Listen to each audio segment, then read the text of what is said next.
Mangalore airport پر بم نصب کرنے والا ملزم بالآخر آج بنگلور پولیس کے سامنے خود سپردگی کر دیا ہے۔ آدتیہ راؤ نامی شخص نے بنگلور پولیس کے سامنے خود سپردگی کی ہے۔ بتایا جا رہا ہے کہ آدتیہ راؤ اڈپی ضلع کے منی پال سے تعلق رکھنے والا ہے۔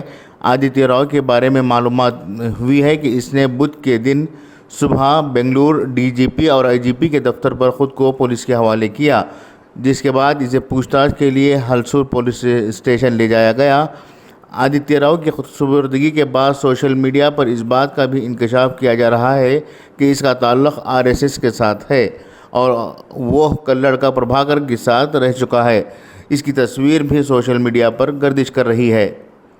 2 دن قبل منگلور کے بجپے انٹرنیشنل ایئرپورٹ پر ملنے والے بم کو پولیس نے ناکارہ بنا دیا تھا، لیکن گودی میڈیا نے اس بم کو مسلم تنظیموں کے ساتھ جوڑ کر زندہ رکھنے کی کوشش کی تھی۔ اڈپی کی رکن پارلیمان شوبھا کرندلاجے نے بھی اعتراف کیا تھا کہ ساحلی علاقے میں دہشت گرد سرگرم ہیں۔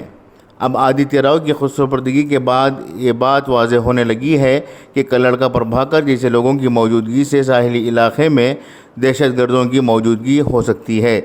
ساحلی علاقے میں کون حقیقی دہشت گرد ہیں، اس کی جانچ فی الوقت تو مقامی پولیس سے ممکن نہیں، البتہ دوسری خصوصی ٹیموں کی موجودگی سے یا جانچ سے اس بات کا پتہ لگ سکتا ہے۔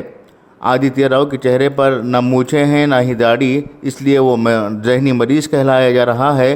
اگر وہی آدتیہ کی جگہ عادل ہوتا تو اس کا تعلق داعش سے بتا کر اسے دہشت گرد معاملہ ٹھہرایا جاتا۔ بیورو رپورٹ، انقلاب، شموگا۔